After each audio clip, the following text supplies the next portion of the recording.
welcome. Good afternoon, and welcome to this special edition of Boss Talk with Empowerment Maven. Of course, it's your girl Dom checking in today. We have a special guest, Miss Rocky Toro, who will be appearing on our Women of Success panel on December 7th. And I am so excited to have her here today with me. Thank you so much for joining, Miss Rocky. Thank you for having me. It's a pleasure to be here. Absolutely.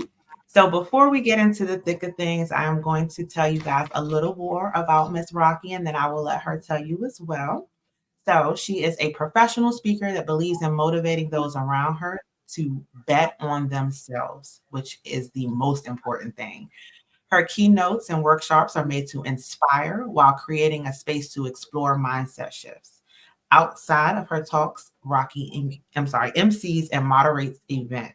She also offers coaching on speaking publicly with a strong focus on stage presence and presentation, which I will need to probably sign up for because I am working on my public speaking. Well, you're doing amazing. We're going to amplify it. I love that. Thank you so much. So, in your words, Rocky, tell us a little bit about more about you and how you got started. Well, it all started at the tip of job loss, to be honest. I have been the type to be on stage. I started dancing since I was a young girl. And I've always been the type that was comfortable in front of a camera. I was a morning anchor in elementary school. I spoke at an elementary school graduation.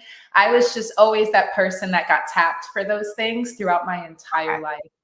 And for me, there's a thrill and excitement that comes from being on stage and sharing energy with people. And I knew that was the direction I needed to go when I lost my job back in May of this year. So I decided to put all the bets on me and start my own company for the first time ever and go out there and help people have better mindset shifts, become more empowered when they're on stage, and just give back more to the community instead of doing the same old 9-to-5 thing every single day. I understand. I definitely understand. I am grateful that you got started at. Well, I don't want to say that you lost your job, but you lost a job and gained a career, So I absolutely love that for you. Absolutely. Thank you. That is such an eloquent way to say it. Thank you. I'm gonna take that, coin it. I love it. Please, absolutely, and embrace it. So you've built an incredible personal brand that really resonates with authenticity. What key steps did you take early on to shape your personal brand and stand out from the crowd? I got myself a coach right off the bat. And I chose to work with somebody. His name is Cesar Hernandez, and he is the CEO and founder of OmniPublic, which is a public relations company. So when it came to getting started with my message, he helped me zero in on the most important parts of structuring that and really being honest with who I was and my authentic self. So in the journey of deciding which direction I was going to take my professional speaking, I had somebody there to help give me the framework and then help me understand what my virtues were so that I can be that person while also doing the right thing for other people. I absolutely love that. I'm going to ask you, do you have a favorite client thus far? I'm not going to say a favorite, but I've been very fortunate to meet all different types of people, and I absolutely love the community. I will say my favorite thing with working with clients is that everybody also has something to teach. So whether I am working with somebody or enjoying time with somebody, I do also appreciate what I learned from them because it's always a two-way exchange when two energies meet. Absolutely. Absolutely. I definitely agree. You have some infectious energy. I absolutely love it. A beautiful smile. You just radiate a positive mindset. I absolutely love it. Thank you. I It do. takes I a long really do. time. It took work. It did not come overnight. So anybody out there that's feeling like, I don't know if I could ever get there, there were some dark days, but as dark as you can go is as light as you can go. So you just have to focus in on the direction you're trying to make your life move and be relentless about it. Absolutely. Absolutely. I definitely agree. So with you saying that, how do you encourage people to bet on themselves and move past self-doubt? I would say that it's the reality of taking your power back. That's what I wanted to get those words out. The reality of taking your power back, because when you decide that your purpose or where you're moving is greater than your fear, you will move the mountains needed to get over that self-doubt. And if you allow self-doubt to stay greater, you will find yourself feeling small in your self-doubt. And you have to break past that and say that there is no energy greater than me that's going to hold me back and contain my ability to go out there and live the life that I choose to live, not want to live, choose to live. Keywords. Big time. Big time. Choosing. Yes. I think oftentimes we forget that a lot of things in our life are a choice. We do have a say so in what happens in our life and what we can choose to do, how we can choose to feel, the actions that we, choose to take. So I love that. Well, let me ask you this. I kind of think you answered it, but I just want to piggyback and see. With helping individuals develop a success-oriented mindset, what is the first mental shift someone needs to make to start achieving their goals? They have to make the decision.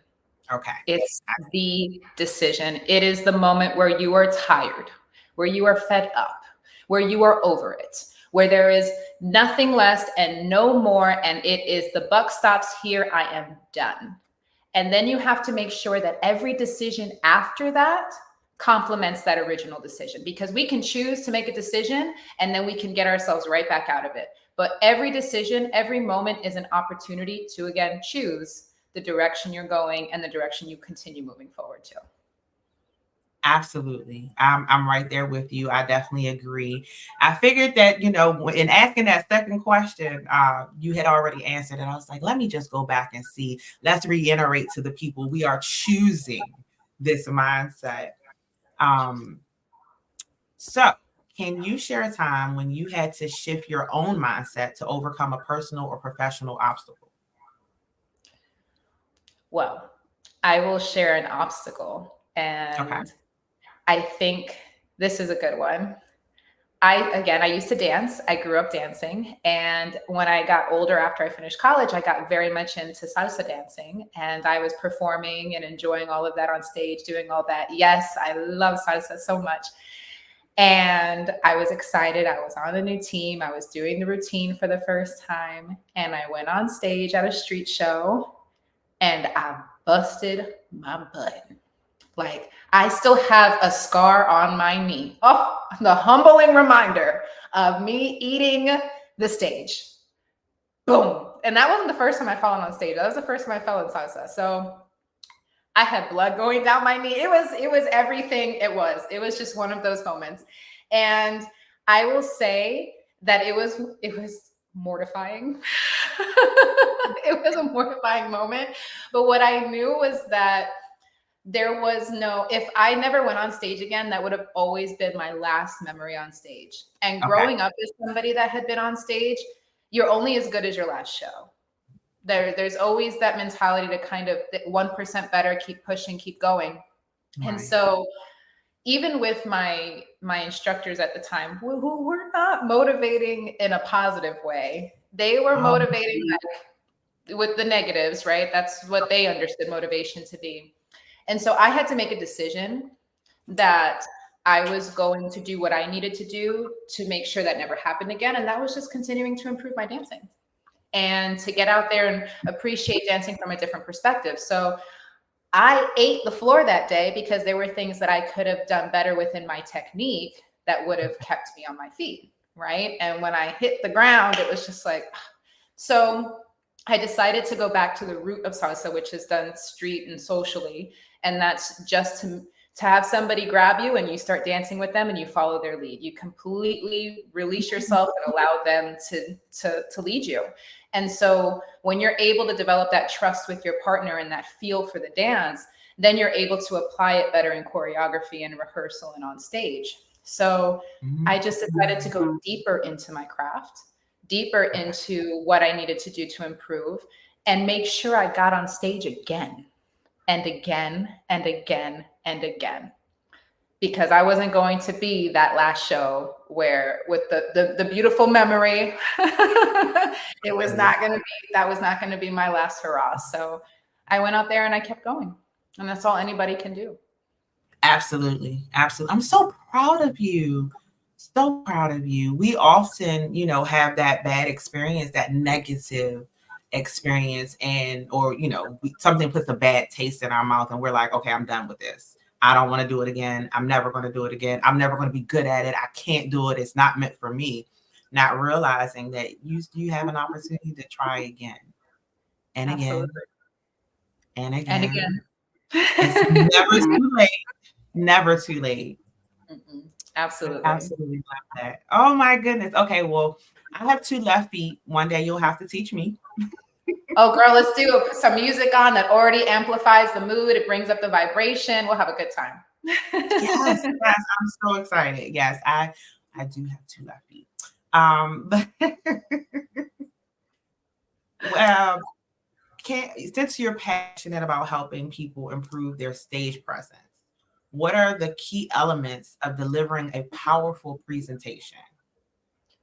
Well, it all starts with preparation. I'm not even going to, like, that is a huge one. You have to know what you're going to cover and you have to feel confident about what you're covering, right? Yes. But you also have other parts of your presentation that help make it more powerful. And a lot of times people focus tremendously on just the words and the message, and they're not focusing in on how they can deliver. So there's different things you can do. You have your body language. Depending on who you ask, body language accounts for 70 to 90%, nonverbal communication is anywhere from 70 to 90% of communication between people or what you're giving out, right? So if you're not paying attention to such a large part of communication, you are not amplifying and using all of the opportunities you have to optimize your message. It comes down to your facial expressions. It comes down to your body movement, the way you move across the floor. Are you staying stationary or are you using the entirety of the stage? Are you comfortable enough to walk the room? Are you in a space where you can walk away from the podium, right? These are different things that a lot of people, they become afraid and they become stationary. And then you also have something to your advantage called vocal dynamics. And vocal dynamics, there's different parts of vocal dynamics like pace, tone, volume. Different parts of vocal dynamics will help emphasize your point and also bring your crowd into you and engage with you. So outside of just the words that you were using in a message, how you use them and how you use the rest of your body will make a huge difference on how memorable you are after you're done with your presentation.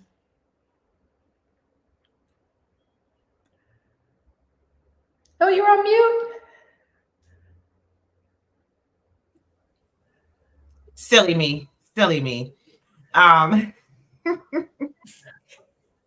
That is very interesting. So I've always been a hand talker, and I was told that that was not necessarily a good thing. How do you feel about that public speaking?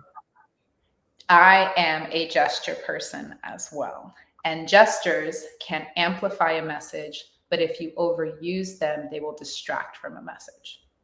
So it is the balance of being able to use your gestures and use your hands and use your body in a refined way that'll help amplify. Because we all know that person that kind of starts swinging around and their arms are going now nobody's listening to anything I'm saying. At all. No, and I'm Puerto Rican, and you should see how often Puerto Ricans speak with their hands. I mean, it is a constant part of communication for us. So Also taking that in a cultural context, because culturally we also express ourselves in different ways with different gestures. So it's a matter of balancing it out and recognizing in front of one audience, you may be able to do a bit more with your hands. And in another audience, you might want to be a bit more refined because you don't want to lose the professional context of what's being communicated. Ooh, okay. So with that being said, if you guys are paying attention, her website is scrolling across the bottom. Please go check it out, www.rockytorospeaks.com. It's also in the comment section. Her Instagram is there as well. I'll also plug the LinkedIn. I need you guys to go follow her right now. Jump to her website. This is valuable information, guys. Go do it right now. Thank you. Absolutely. Jumping back in, how does positive thinking directly influence personal and professional growth, and how can someone develop this habit? Your thinking is everything. I constantly say to my friends and my loved ones, you know how I'm doing depending on how my house looks, right? Because if I have a clear, clutter-free house, my mind is clear and clutter-free. If my desk is packed with a whole bunch of papers and to-dos, I am not clutter-free.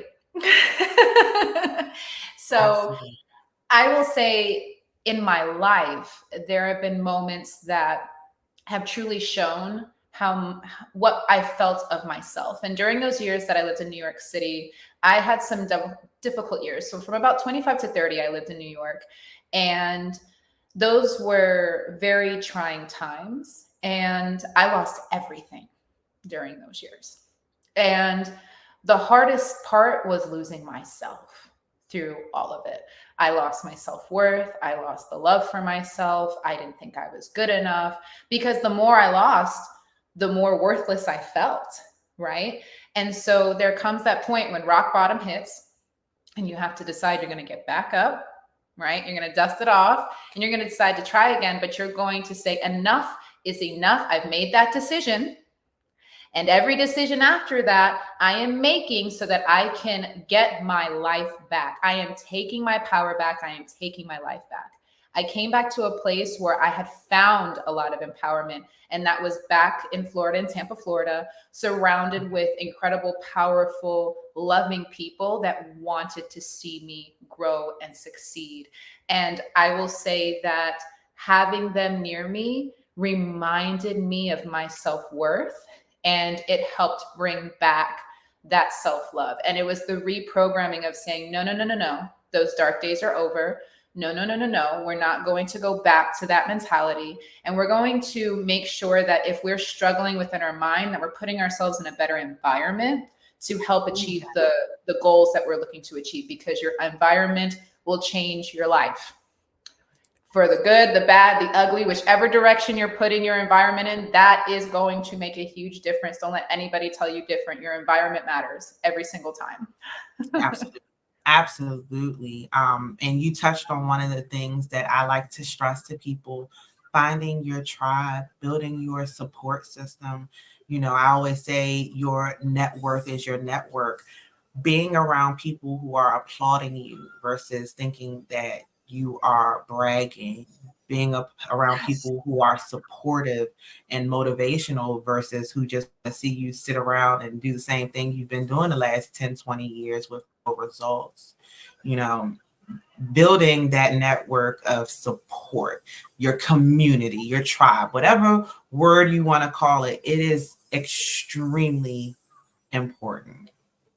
Yes. And that's my mission. Take it, clip it, put it in a reel, drop it on your IG, let the world know 100%, not one word was wrong. Everything was 100% times 1,000. I agree. And I amplify all of that. All of it. I love it. It is very important. You know, we say it, but I don't think people realize how important it is. And it is an emotional safety net that comes with that sometimes, if you have the right support system.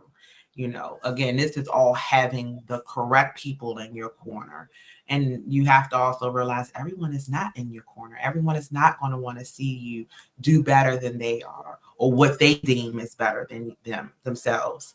Not understanding that they have the opportunity to amplify their lives as well. So, and they might be standing in your corner, but they're not about your corner. yes. Ooh, watch out for those. Those are the worst ones. The Yes, worst. ma'am. Because those are the ones Yes. that hurt the most. When you look and you're like, dang, I thought you were my person, or you were my Yes. people, and you took out the knife and you stabbed me in the back and then laughed about it. I don't even need to engage. Your karma will come for you. Wash your Amen. hands, snip, snip, snip, clip in season, be done with it, and move on and focus on yourself, healing, and those that love you. Yes, yes. Healing really needs to be a journey that we all are invested in embarking on versus run away from. And The I nuggets. won't on that today.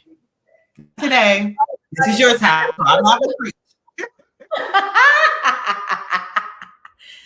So, Love it. but rolling with that topic, what would you say the biggest challenge people face when trying to develop a growth mindset, and how can they overcome it? A growth mindset is that moment, that reality, right? We're talking about creating a reality. There is the focus on the vision. When you're not focused on a vision, you're allowing everything else and everyone else to flood in and affect your thinking, right? Mm-hmm. So if you're struggling with the ability to have a growth mindset, you might be struggling with the vision and the purpose that you were put on this planet to do. There might be a need to go back to that vision, because once that vision is clear, you will make decisions towards that vision, and you will going to create that vision. You are going to have to grow. There is not one vision that a person is implanted in this planet that is not going to force them to grow, because that is part of the game. That is part of the journey. No matter what the situation, how you were born, whatever it is, you will have to grow to get to that level. So if you're afraid of growth, you're not seeing your vision, and you're not able to achieve what you were put on this planet to do. Absolutely. Ooh. When I hear things that align, it's just so powerful. And Sunday, I was at a summit, and these are things that they spoke on. So I just love the reiteration, because these are things that sometimes and you forget yourself when you're going through the process of growth. Big You can time. allow yourself to be distracted. It's hilarious, because sometimes my friends will tell me, they're like, Raquel, but what would you tell me in this situation?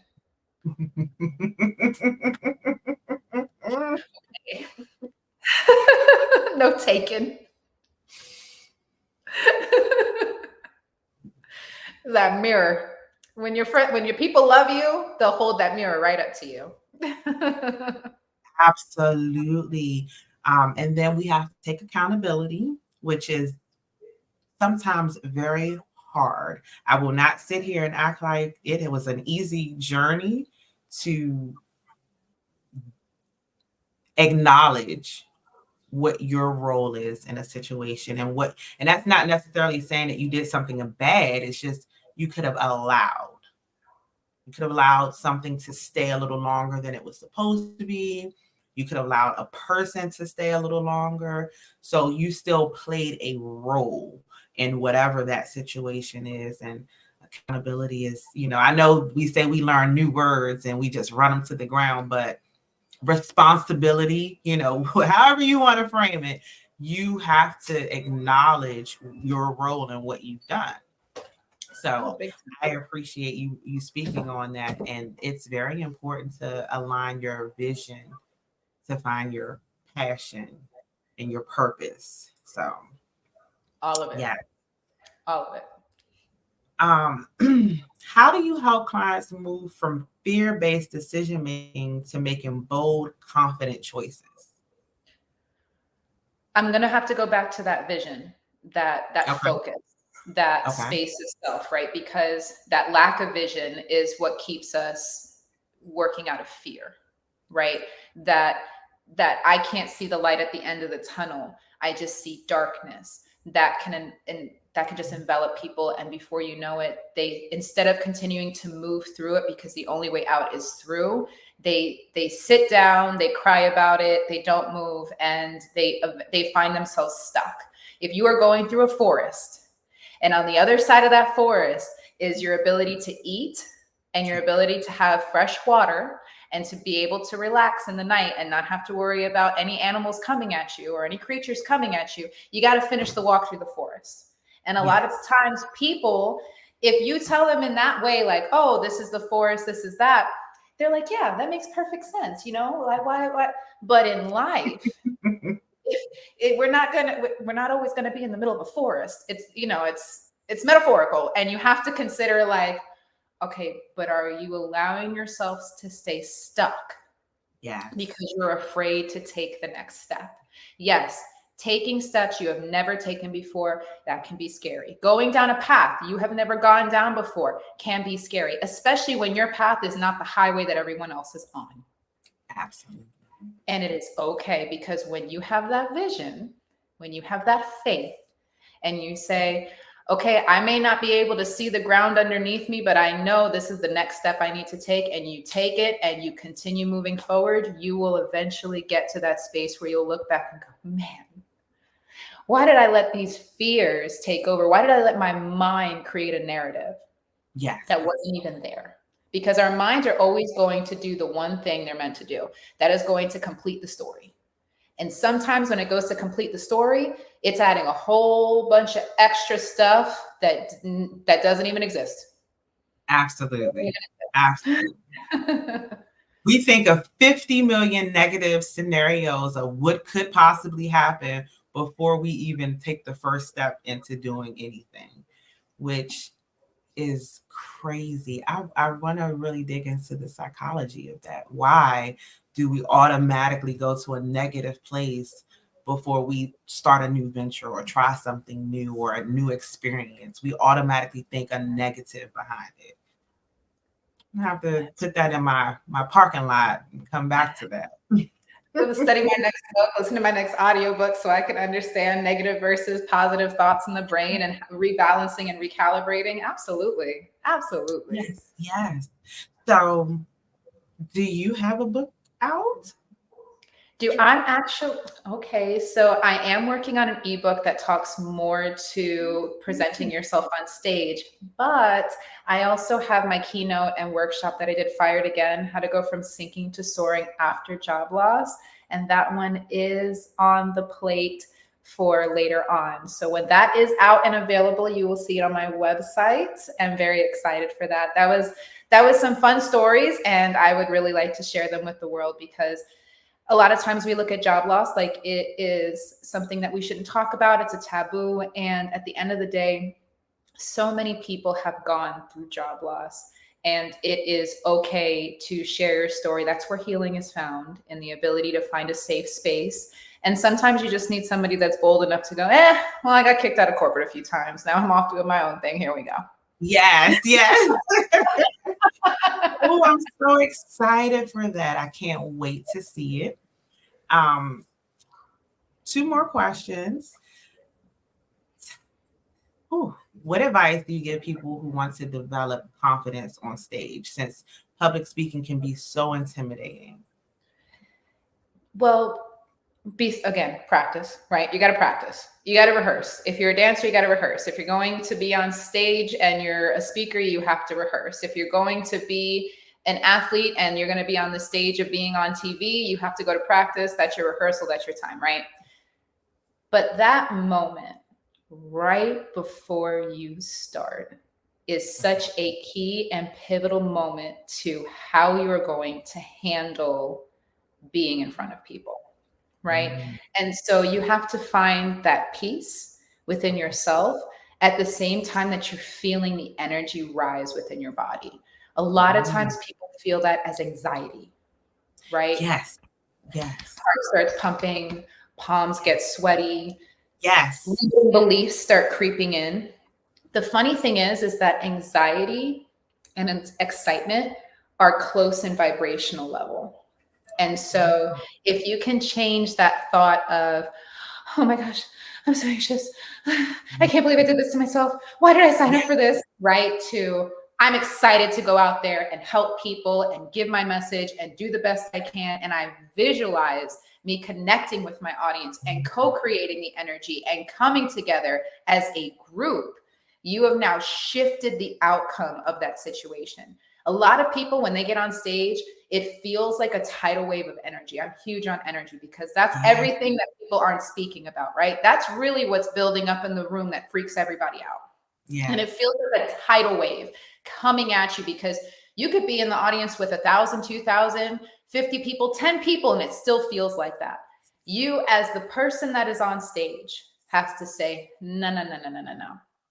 That tidal wave is going to get matched with my energy, and we're going to come together in fluidity with one another. I am not going to allow that to take over the moment or take over me. And even if you stumble at the beginning and you're scared and you're nervous at any point during the presentation, you can take the power back and shift that energy to a better focus for everyone. It's just a matter of deciding, nah, no more. This is my audience. This is my presentation, and I'm going to serve you. Right. Oh my gosh, I love it. So I was, as much as I speak, I still get super anxious before, and I'm nervous, and I'm like, oh my goodness. So hearing it is like, okay, you know what? You're right. Excitement and anxiety, they are right there. I got this. I can rock this out. I'm gonna go out here and connect with everyone. And honestly, it's really just the first like maybe 3 minutes. And then I always prepare a speech, and I get maybe like the first 2 to 3 lines out, and then everything after that is like the moment has taken over me, and I'm just full-fledged in preaching mode, and I'm like, that was not my speech, but and that was the word you wanted me to give today. Okay. I am open and I am your messenger. So yes, I am definitely going to try that next time. I love the advice.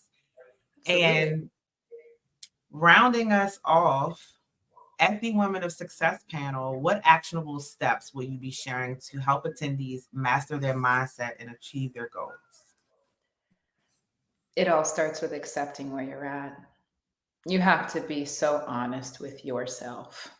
And until you are honest with yourself, you are not going to get anywhere. You're going to chase your own tail and you're going to get stuck in that cycle. So first you got to accept it, and you have to be aware of where you're at.